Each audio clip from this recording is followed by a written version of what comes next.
Assalamualaikum warahmatullahi wabarakatuh. Selamat pagi adik-adik sekalian. Semoga kalian semua tetap sehat walafiat dan juga tetap atas lindungan Allah Subhanahu wa taala. Amin.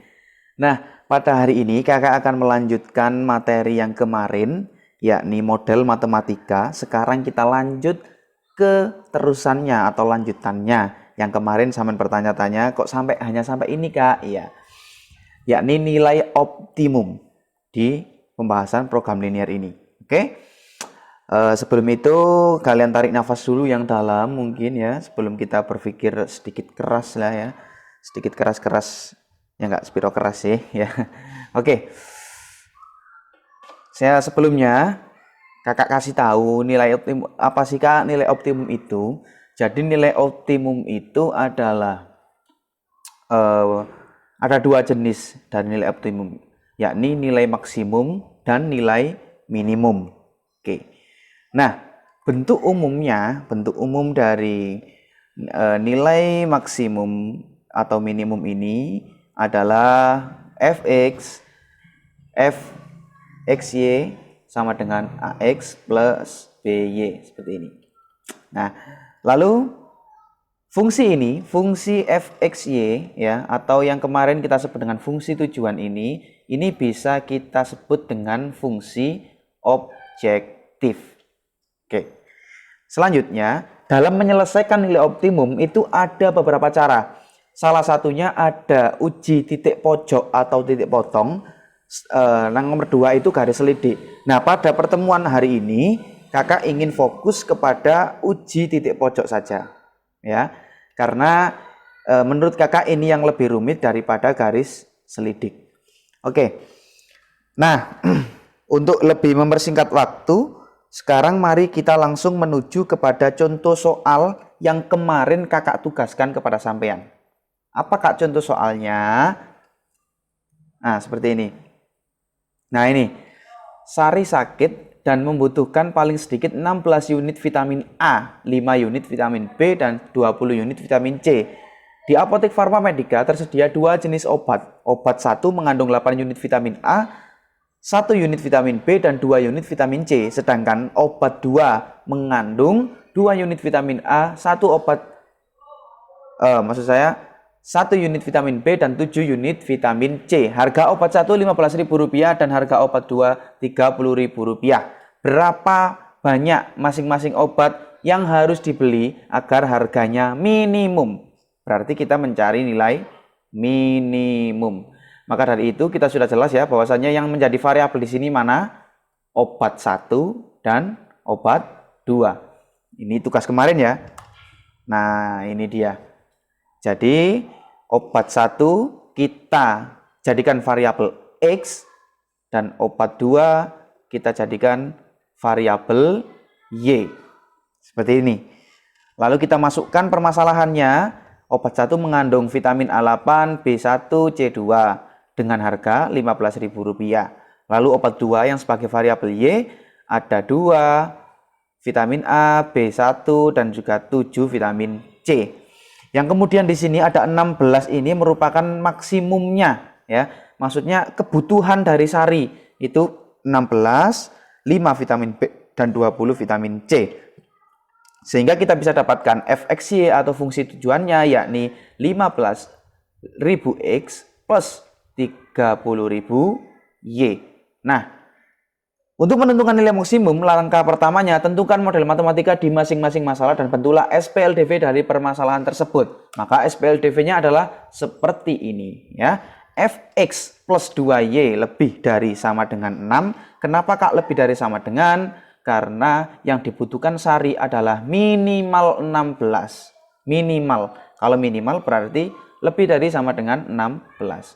X plus Y lebih dari sama dengan 5, 2X plus 7Y lebih dari sama dengan 20, X lebih dari 0, Y lebih dari 0. Apakah ini? Ini adalah SPLDV sebagai nilai bilangan asli. Ingat-ingat, setiap untuk menentukan nilai optimum maka kita membutuhkan titik ini. Kita membutuhkan nilai nilai asli ya, atau bilangan asli dari angka-angka ini. Nah, terus ini kita masukkan fungsi tujuannya yakni 15.000x plus 30.000y. Lanjut. Langkah yang kedua.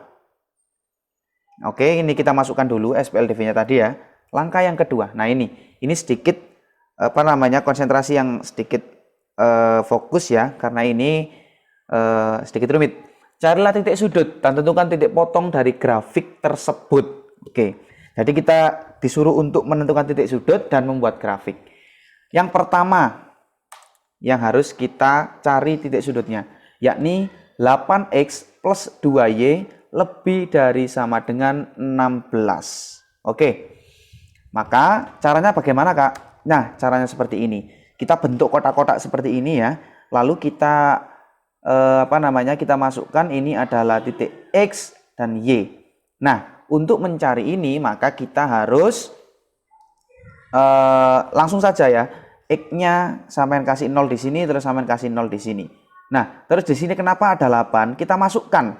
Kalau x-nya 0, maka 2y lebih dari sama dengan 16. Berarti y sama dengan 16 dibagi 2 sama dengan 8. Seperti itu. Lalu ini misal y-nya 0 berarti 8x, berarti x-nya adalah 16 dibagi 8, maka sama dengan 2. Seperti itu ya. Nah, sekarang kita praktekkan, maksudnya kita bentuk suatu garis bilangan. Ini adalah garis bilangan y dan ini adalah garis bilangan x. Titik pertama kita adalah 0,8. X-nya 0 ya, x-nya di sini 0.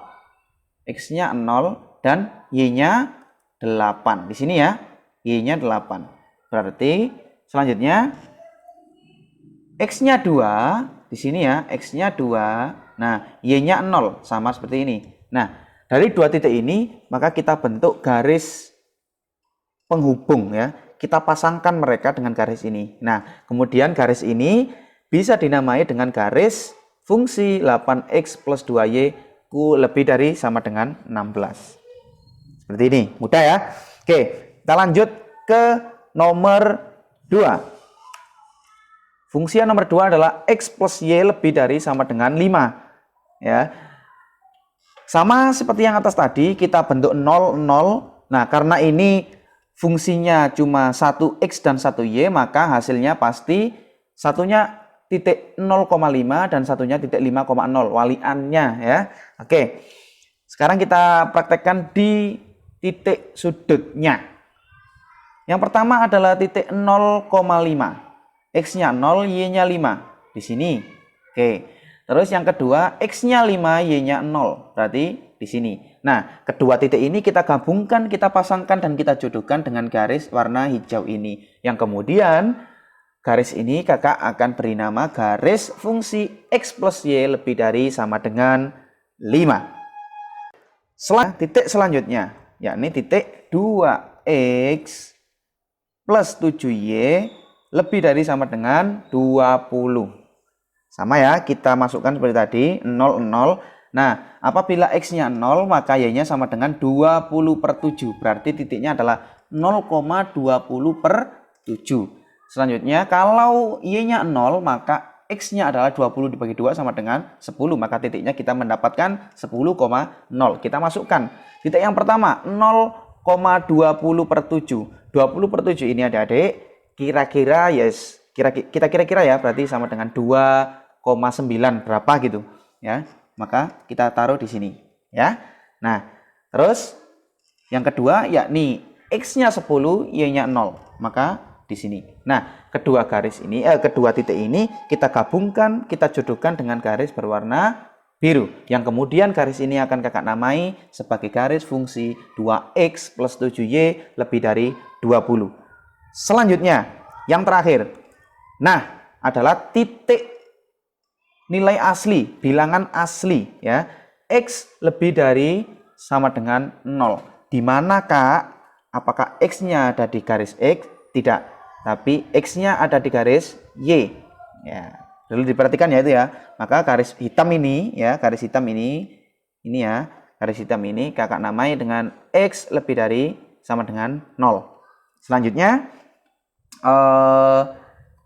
Y lebih dari sama dengan 0, maka kebalikannya, kalau X ada di garis Y, maka Y ada di garis X, ya. Maka kakak garis Y di sini, seret. Nah, maka garis ini kakak namai dengan garis Y lebih dari 0. Oke, kita masuk ke yang kita disuruh untuk menentukan titik potong. Nah, titik potong adalah titik pertemuan antara dua garis, ya, antara dua sudut, seperti itu. Yang pertama, titik yang pertama ada di mana? Nah, itu di titik merah itu. Yakni titik itu kakak namai dengan titik A, di mana titik A ini dibentuk dari garis 8X plus 2Y lebih dari 16 dan X lebih dari sama dengan 0. Yang kedua, titik mana lagi yang kedua? Nah, di situ ternyata pertemuannya antara garis kuning dan garis hijau, di mana ini adalah titik B yang dibentuk dari fungsi 8X plus 2Y lebih dari sama dengan 16 dan X plus Y lebih dari sama dengan 5. Yang selanjutnya, titik yang selanjutnya, yakni pertemuan antara garis hijau dan garis biru. Nah, di situ ternyata. Dan itu adalah garis titik C, yang dimana C ini dibentuk dari fungsi X plus Y lebih dari sama dengan 5 dan 2X plus 7Y lebih dari sama dengan 20. Lalu kita titik yang selanjutnya adalah titik D, ya. Nah, di situ ternyata titik D, di mana D ini adalah dibentuk dari fungsi 2X plus 7Y lebih dari 20 dan Y lebih dari sama dengan 0. Nah, itu adalah yang namanya titik potong. Kita tentukan dari perpotongan antara garis dengan garis. Lanjut. Nah, langkah yang ketiga, tentukan nilai X dan Y dengan mensubstitusikan fungsi pembentuk titik potong. Nah, bagaimana Kak caranya? Nah, itu adalah titik A, ya. Itu tadi, ya, dibentuk dari 8X plus 2Y lebih dari 16 dan X lebih dari sama dengan 0. Mudah sekali caranya. Titik A adalah titik potong dari pertidaksamaan di atas. Jadi nilai dari titik A adalah 0,8. Iya, ya, karena X lebih dari sama dengan 0 ini titiknya ada di 0, ya. Jadi X-nya 0 dan Y-nya 8. Mudah. Selanjutnya titik B, yakni dibentuk dari 8X plus 2Y lebih dari 16 dan X plus Y lebih dari 5. Nah, titik C adalah titik potong dari pertidaksamaan di atas. Dari X plus Y lebih dari 5, maka diperoleh. Jadi gini, kita buat logika matematika dulu. Nah, X plus Y sama dengan 5. Ini adalah ini, ya, pembentuk ini. Nah, lalu kita kita ubah posisi. Kita tarik ke samping kanan. Y sama dengan 5 min X. Sudah, kita simpan itu. Selanjutnya, lalu masukkan ke persamaan 1. Mana Kak persamaan 1? Persamaan 1 adalah 8X plus 2Y sama dengan 16. Lalu Y-nya di sini kita ganti dengan ini, ya. Y-nya kita ganti dengan 5 min X. Setelah itu kita operasikan seperti ini dan hasilnya adalah X sama dengan 1. Mudah, ya, ini, ya, mengoperasikannya, ya. Masa nggak bisa, ya. Oke, next. Lalu masukkan ke persamaan 2. Berarti X plus Y sama dengan 5. Karena kita sudah mempunyai nilai X adalah sama dengan 1, maka kita langsung masukkan. X plus Y sama dengan 5. X-nya sama dengan 1, maka Y sama dengan 5 min 1 sama dengan 4. Oke. Maka jadi titik B ini kuadrannya ada di 1,4. Lanjut. Titik C, X plus Y lebih dari 5 dan 2X plus 7Y lebih dari 20. Dibentuk dari ini maksudnya. Titik C adalah titik potong dari pertidaksamaan di atas dari X dan Y, maka diperoleh sama dengan yang ke-1 tadi. Ya, sama dengan yang ini. Jadi kita lanjutkan langsung ke pertidaksamaan. Ke persamaan yang ketiga. Y-nya kita ganti dengan 5 min X. Sehingga kita mendapatkan X sama dengan 3. Oke. Lanjut, lalu masukkan ke persamaan yang kedua. Mana Kak persamaan yang kedua? X plus 5. X plus Y sama dengan 5. Jadi 3 plus Y sama dengan 5. Y sama dengan 2. Jadi di titik C ini kita mendapatkan titik 3,2. X-nya 3, Y-nya 2. Lanjut. Nah, ini mudah seperti yang pertama tadi, karena ini lawannya, pembentuknya adalah Y lebih dari sama dengan 0, maka langsung saja kita masukkan ke persamaan yang ketiga, ya. Di mana persamaan yang ketiga? adalah 2x plus 7, y-nya adalah sama dengan 0, maka kita masukkan 0 sama dengan 20, maka 2x sama dengan 20, x sama dengan 20 dibagi 2 sama dengan 10. Maka di titik D ini kita mendapatkan titik 10,0. Oke. Samen bisa alon-alon ya. Samen bisa pahami terlebih dahulu, samen bolak-balik videonya juga nggak apa-apa. Lanjut. Langkah yang keempat. Dari titik potong yang sudah kamu ketahui, selanjutnya substitusikan ke masing-masing fungsi tujuan. Nah, ini ya titik potong yang sudah kita peroleh tadi dari hasil substitusi substitusi yang ke langkah ketiga tadi. Sekarang langkah keempat kita substitusikan lagi kepada persamaannya. Nah, seperti itu. Mudah ya caranya ya. 15 dikali 0 sama dengan 0, 30 dikali Y sama dengan 240, dan seterusnya. Nah, dari tabel ini maka kita bisa simpulkan, maka apabila Sari ingin menghemat biaya dan mencukupi kebutuhan obatnya, maka Sari harus membeli 3 butir obat dan 2 butir obat 2. Ini diperoleh, 3 dan 2 ini diperoleh dari persamaan C. Karena di sini C nilainya harganya yang paling rendah. Karena kita disuruh untuk mencari nilai minimum. Oke, seperti itu. Kalau sampean nggak percaya, silakan sampean cari dengan maksudnya 3 dan 2 ini sampean kalikan dengan jumlah butir obat 1 dan obat 2. Nanti kebutuhan vitamin Sari mulai dari A sampai D, nanti sampean akan menemukan bahwasanya 3 dan 2 ini adalah minimum dan benar. Nah, seperti itu pembahasan kita pada hari ini. Kalau tidak paham silakan ditanyakan. Terima kasih. Saya tunggu di Google Classroom. Wassalamualaikum warahmatullahi wabarakatuh.